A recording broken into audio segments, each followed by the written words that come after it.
அஸ்ஸலாமு அலைக்கும் வரஹ்மத்துல்லாஹி வபரகாத்து. அன்பாத அனைத்து உறவுகளுக்கும் இனிய இரவு வணக்கம். Diversion strait of Hormuz. என்ன நடந்தது? மறுபடியும் கப்பல் மீது தாக்குதல் இல்லை, கப்பல் வெடித்து சிதறியது. காரணம் என்ன அப்படின்னு பார்த்தா, ஸ்ட்ரைட் ஆஃப் ஹார்மஸில் உங்களுக்கு ஆரம்பத்துலேருந்தே தெரியும், இன்னும் இப்போதைக்கு வரைக்கும் IRGC தான் அவங்களுடைய அந்த பயண நடைமுறைகளை செயல்படுத்தி வராங்க. ஒரு சில இடங்கள் பாதுகாப்பற்ற இடம். அந்த இடங்களில் இருக்கிற மைன்களை, மைன்களை அகற்றுறதுக்கான பணிகளை நாங்களே முயற்சி செய்வோம், நாங்களே தான் இறங்கி அதை கிளியர் பண்ணுவோம். அமெரிக்கா இதில் எக்காரணத்தை கொண்டும் தலையிடக்கூடாது, அவங்க உள்ளே வரவே கூடாது அப்படின்ற நிபந்தனையோடு தான் இப்போதைக்கு வரைக்கும் செயல்படுறாங்க. இந்த சூழலில் பார்த்திங்கன்னா, ஒரு கப்பல் அவங்களுடைய அனுமதியை மீறி ஒரு சில பகுதிகளில் பயணிக்க ஆரம்பிச்சிருக்குது. IRGC எச்சரிச்சிருக்கிறாங்க, இந்த பகுதிகளுக்குள்ளே போகாதீங்க, நாங்கள் ரூட் காட்டுறோம், அந்த இதுக்குள்ளே மட்டும், அந்த வரையறைக்குள்ளே மட்டும் நீங்கள் பயணம் செய்யுங்க அப்படின்னு. அந்த பேச்சை கேட்காம சில கப்பல்கள் ரூட்டை மாற்ற முயற்சி பண்ணியிருக்கிறாங்க. அதில் ஒரு கப்பல் பார்த்திங்கன்னா அந்த கண்ணிவெடியில் அஃபெக்ட் ஆகியிருக்குது. எனக்கு இப்போ அந்த வீடியோ ஒன்று, அதாவது இது பார்த்திங்கன்னா சவுதி அரேபியாவும் ஏமனும் சேர்ந்து ஒரு டைமில் இது பண்ணினாங்க, அதாவது கன்னி வெடிகளை அகற்றினாங்க. அந்த டைமில் கடல் கன்னிவெடி சம்பந்தமான ஒரு வீடியோ காட்சி ஒன்று கிடைச்சது. பாருங்க, இதுதான் அந்த கன்னிவெடி, சரியா?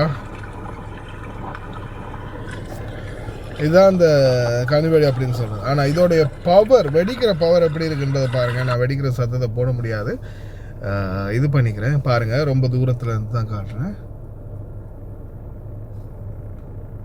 எவ்வளோ தூரம் வரைக்கும் மேலே தண்ணி எரியப்படுதுன்னு பாருங்கள். அந்த அளவு ஒரு பவர்ஃபுல்லான வெடிப்பு. அந்த வெடிப்போடைய பவர்ஃபுல் அவ்வளவு ஒரு கோர தாண்டுவம் அப்படின்னு சொல்லலாம்.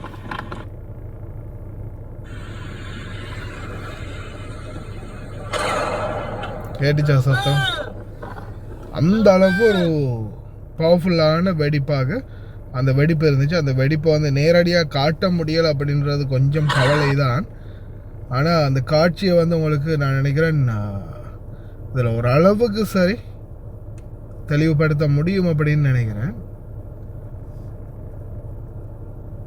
பாருங்க, அந்த ஒரு சின்ன மூமெண்ட்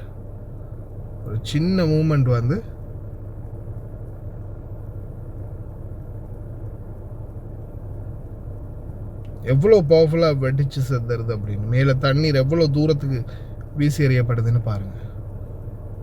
அந்த அளவுக்கு பவர்ஃபுல்லான ஒரு வெடிக்கக்கூடியது. ஆனால் பார்க்குறதுக்கு ஒரு சின்ன உருண்டை தான், ஒரு உருண்டை தான். ரொம்ப மோசமான ஒரு வெடிப்பை ஏற்படுத்தக்கூடும் அப்படின்னு சொல்கிறாங்க. இதில் கவனமாக இருங்க அப்படின்னு சொல்லியிருக்காங்க. ஆனால் அதே மாதிரி பார்த்திங்கன்னா, இன்னொரு முக்கியமான தகவல் என்னென்னா, யுக்ரைன் தேவையில்லாமல் சும்மா வம்ப இழுத்துக்கிட்டாங்க. இப்போ ரஷ்யாவோட சேர்ந்து ஈரானும் யுக்ரைனை தாக்குறதுக்கான வாய்ப்பு இருக்குது அப்படின்ற சில எச்சரிக்கைகளையும் விடுத்திருக்கிறாங்க. அதே மாதிரி பார்த்திங்கன்னா, தொடர்ந்துமே வெஸ்ட் பேங்க் பகுதிகளில் சில வீடுகள், பள்ளி வாயில்களில் தொடர் தாக்குதல்களை நடத்தியிருக்கிறாங்க. சில ஃபோட்டோ காட்சிகள் வெளியாகி இருக்குது. அவங்க எழுதிட்டும் போயிருக்கிறாங்க ஹீப்ரு மொழியில், இது எங்கள் ஏரியா, வெளியேறுங்க அப்படின்ற மாதிரியான சில வாக்கியங்களையும் எழுதியிருக்கிறாங்க. அதே மாதிரி பார்த்திங்கன்னா, வீடுகள், பள்ளி வாயிலுடைய நுழைவாயில்கள் எல்லாம் ஃபுல்லாகவே பெட்ரோல் பாம்புகளை எரிஞ்சு தாக்கியிருக்கிறாங்க. வெஸ்ட் பேங்க், பாலஸ்தீன், இஸ்ரேலியர்களுடைய ஆக்கிரமிப்பு மறுபடியும் பார்த்திங்கன்னா கொஞ்சம் தலை தூக்கி இருக்குது. இஸ்ரேல் லெபனான் பிரச்சனைக்கு ஈரான் தலையிட மாட்டாங்க அப்படின்றது ஷுவர். ஆனால் பாலஸ்தீனில் ஏதாவது ஒரு பிரச்சனை நிச்சயமாக இஸ்ரேல் மறுபடியும் குரல் கொடுப்பாங்க அப்படின்றது. ஈரான் எப்படியுமே இஸ்ரேலுக்கு எதிராக மறுபடியும் குரல் கொடுப்பாங்க அப்படின்றதில் எந்த மாற்ற கருத்தும் இல்லை. பார்க்கலாம் என்ன மாதிரியான சூழல் மறுபடியும் உருவாக போகுதுன்னு. அமைதி பேச்சுவார்த்தை இப்போ நடந்துக்கிட்டு இருக்குது. கப்பலை வந்து ஈரான் தாக்கல, ஆனால் ஈரானுடைய வழிகாட்டுதலை மீறி, ஐஆர்ஜிசியோடைய வழிகாட்டுதலை மீறி நுழைஞ்ச கப்பல் வந்து அந்த மைண்டில் பட்டு வெடித்து சேதமாகிருக்கு அப்படின்றது தான் இப்போதைக்கு கிடைச்சிருக்கக்கூடிய தகவல். அதே மாதிரி குவைத்துடைய latest update on situation, operation room civil defence ஒரு ஸ்திரத்தன்மையில் இருக்கிறதா தெரிவிச்சிருக்கிறாங்க. சந்தோஷம், அப்படியே நீடிக்கட்டும், பிரார்த்தனை பண்ணுவோம்.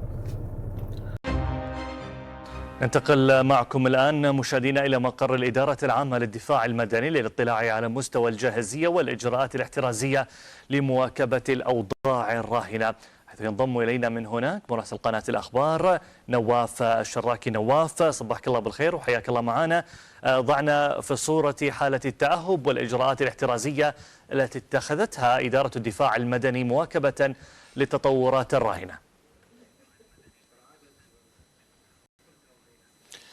تحية لك سعود، وتحية لكل من يتابعنا الآن من غرفة العمليات في الدفاع المدني. اللقاء يتجدد معكم عبر برنامج الحدث، وحتى تكون هناك صورة قريبة جدا للمواطنين والمقيمين في دولة الكويت حول آخر المستجدات والتطورات والاستعدادات بالنسبة للأوضاع الراهنة في البلاد، وأيضا بالنسبة للأمور كيف تسير هنا في غرفة العمليات في الدفاع المدني. ولله الحمد سعود، يعني الأمور هنا تسير وفق الخطة الموضوعة والتي بدأت منذ بدء العدوان الإيراني الآثم على دولة الكويت في 28 من شهر فبراير 2026 الماضي، وحتى يومنا هذا الأمور تسير وفق الخطة الموضوعة وفق الفريق العمل، فريق عمل مشترك واحد حقيقة يضم أكثر من 17 جهة مدنية وعسكرية يمثلون كضباط اتصال لجهاتهم، وأيضا هم من خلالهم أيضا يتم التنسيق والتعاون مع كل الغرف والإدارات والعمليات المركزية التابعة للجهات المعنية في متابعة والوقوف على آخر المستجدات بالنسبة للأوضاع الراهنة في البلاد. هناك متابعة حثيثة على مدار الساعة.